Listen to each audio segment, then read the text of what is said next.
Welcome to the TopRank Marketing Digital Marketing News Roundup. I'm Joshua Knight, and I am a content marketer. And I'm Ashley Zuckman, filling in for Tiffany Allen. How are you feeling? Are you feeling content? Super content. This is the summer of our content, made glorious winter by the son of York. I'm trying to elevate a little Shakespeare in there. That's good, I liked that. But no, it's not content marketing, of course, it's content marketing. And that's what I wanted to talk about for our first story this week, because our good buddies at Marketing Profs have released a gigantic infographic about content marketing. So they pulled some data from the benchmark survey that everybody quotes forever when it comes out, and there's probably a new one waiting in the wings for there. But they also pulled in some other data sources to give a really complete picture of what's going on in content marketing. So I definitely recommend hitting the link in the post to check out the full infographic, but here are some highlights from that graphic. When we're talking about B2B marketers, 63% of them said that they were extremely committed to content marketing. That's versus 60% for B2C, which I found a little surprising because B2C tends to gravitate towards that storytelling a little bit more. But 22% of B2B marketers say they are extremely successful with their content marketing, which is good. It's about a fourth. 25%, a full quarter of B2C folks say they are extremely successful. The nice thing though is both said, about 60% of them said that they are better than last year with their content marketing. So it seems like as an industry we're getting a little bit more confident, willing to take some risks, invest a little more budget in it. Unfortunately, as far as having a documented strategy goes, this is the stat that makes Joe Pulizzi shed a single tear, is 37% of B2B marketers and 40% of B2C say they have a documented strategy. That's more than it has been. That's still way less than it needs to be. The strategy is what turns your content into content marketing, I would say. Without a strategy, you got some stuff, but you don't know what to do with it. Fortunately, though, a lot of people are making an ongoing commitment to content marketing. We're not thinking in terms of campaigns anymore. About 80% of everyone surveyed said that they had this ongoing commitment, so that's nice. We're getting there. 3/4 of us, B2B and B2C, are increasing our investment, and 69% are increasing their video budget as well. So video is taking off. So many platforms to do it now. You can embed them on LinkedIn, you can do it on Facebook, YouTube, Instagram, Snapchat. All of the platforms. Messenger. I think I got a marketing video as a toy in my last Happy Meal, so it's all happening. Overall, content marketing is on track to become a $300 billion industry by 2019, which is just 2 years from now. And that's more than double what it was last year. So content marketing is happening. Get on board. Please get that strategy documented because Joe Pulizzi needs his sleep. So I follow those reports every year, obviously, by Marketing Profs and CMI. And you're right, those numbers are like inching up, but they're not quite getting there. Can you think of one tip you could give people to get started with their strategy, if they haven't already? I think your strategy starts with, it's weird. Mitch Joel, who's a guy that I tend to quote a lot because he tends to look at things upside down and backwards in a really interesting way. Last year, he said, start with your channel, which is interesting. A lot of people start with your audience or start with your question. I think for your strategy, you start with your channel. Where is your audience? What is the one channel you're going to put all of your eggs in to begin with?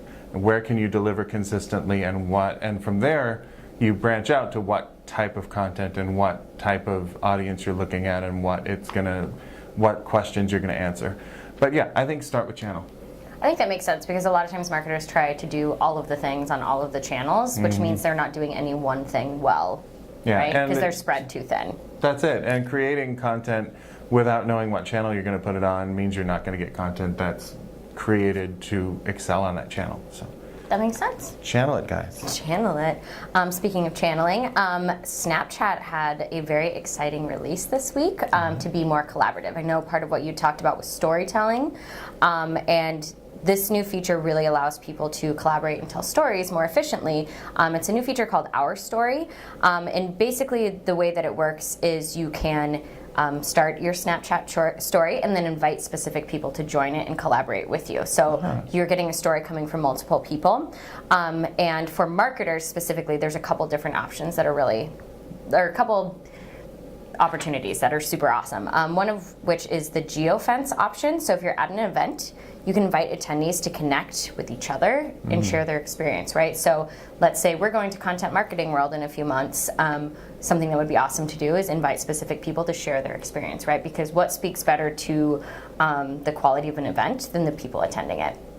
Right, so that's one option. Another really cool option is that of influencer marketing. So in the past, a lot of brands have had influencers do takeovers where they give them access to their channel, they take it over for a day or so, and all of that information goes to the audience that you already have. But the cool thing about being able to invite influencers to participate is that you can expose your audience to theirs, and you can expose your content that you're partnering with them on to their audience as well. So it helps increase that reach, which I thought was super cool. And so everybody that's invited into this story, then their audience is going to be able to see that shared story on their Snapchat. Right, so they'll see that's things cool. from other people, and then that will connect them with them if they have similar interests. So I thought that was super neat. Yeah, I could see doing that, like when we bring a team to an event, just having everyone on TopRank on one of those. But then what you were talking about too is like if you could get Joe Pulizzi and Robert Rose and Andy Crestodina and Ann Handley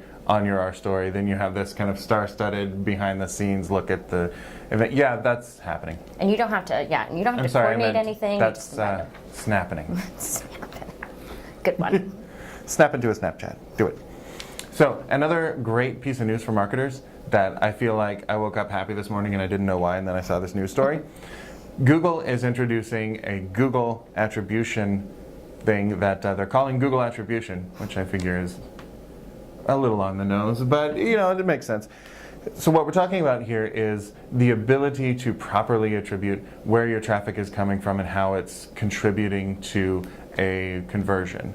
So now a lot of people are still using a last click model, which is just if this guy reads this piece of content and then clicks on the landing page, then that gets the full force of the attribution, which is not great for marketers because we need to be able to justify everything we do and not just say, oh, we're pretty sure that this leads to this and this leads to this, and then over here's a conversion. Everything's got to tie into revenue.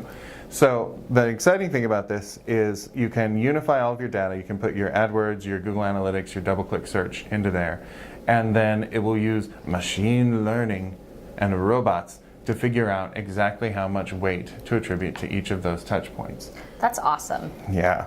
So instead of having like, this guy looked at this thing and that's it, so we sent out an email and they clicked on that link and then they read these 5 pieces of content and then they filled out a contact form and then they went back and read these 4 pieces of content, and that customer journey that looks like a plate of spaghetti is now something that we can really dig into. I think it's going to be great. It'll make it easier to put our efforts where they're going to have results, and easier to actually prove those results to people who still think that marketing is this kind of soft science. So is this ready to rock and roll right now? It's happening, yep. They are launching. That's super exciting. I can't wait for that. I would attribute a lot of my good feelings about this week to Google Attribution. All right. So our last article is also video related. So promoted video on Pinterest. So about a year ago, they released promoted video as an offering, right? Trying to catch up with Facebook and every other platform that offers video. And when they launched it, they said it would become a core part of their user experience. And like I said, less than a year ago, but they did just release 3 new enhancements that I think are going to make, again, attribution and measurement and data a lot easier to uncover. The first one is autoplay. So again, if you've been on Facebook, you see when you start scrolling, things that are embedded natively will autoplay. So that is a new feature. And apparently, the more that people watch your video content, the less you pay. That is genius. Right? So based on their model, the more people you can get in front of it, the less you pay. And I know when they originally started, they had like a $500,000 minimum that people had to pay to participate in promoted video. So I'm hoping that that's been lowered a little bit so that more people can kind of play in that space. But the other thing is accessibility. So now these videos will appear in home feeds and in search results. So previously, they may have just been when you landed on a specific piece that had a video in it, you could watch it, but now they are making it much more accessible. And then the measurement piece, so they have a partnership with Moat that will track how long your videos are played. So let's say you have a 3-minute video up there, but people are only watching 30 seconds, right? Are you capturing them in the beginning? Is your video too long? So I think that'll help marketers make some decisions about whether they have the right video up. And then also with Nielsen digital ad ratings, you can find out who you reached with your content, including everything down to age and gender. So they're getting a lot more robust in their reporting and ability just to really see how things are performing. So it seems like they're getting a lot of things right for marketers and for their user experience too. I love all of the incentives to create quality content that people actually want to engage with, and putting that in there is fantastic. Having that third-party accountability is huge. That was something that Snapchat struggled with, and that Facebook is also integrating. So I think a lot of these platforms are starting to grow up as far as becoming a mature option for marketers, and actually making it possible for us to deliver cool content that the people who are consuming it are going to like. Yep. Well, I think it's a bit of a mad dash and kind of a race right now between the platforms too, right? Because companies like Facebook are figuring it out, it seems, a lot faster. But look at them. They have so much data to work with, Yeah, they're a huge organization. So these other platforms, I think, are struggling a little bit to keep up. But by focusing on these things, yes, that work both for the marketers and for the end user, I think that's really important too, right? So they have a good balance of all of their audiences in mind. It's sharp. Sharp as a tack. Sharp as a pin. Why don't you just put a pin in that? We'll put a pin in that for now. For now, I will just let you know that you can follow us on Twitter at TopRank. We are at TopRank. You can also please scroll down for the rest of this post and see all of the cool stuff that we've assembled for you to look at for this week. And you can follow me on Twitter at Nitewrites. That's NITEWRITES. And you can follow me at A Zeckman, and we will see you next week. Thanks for tuning in. Bye.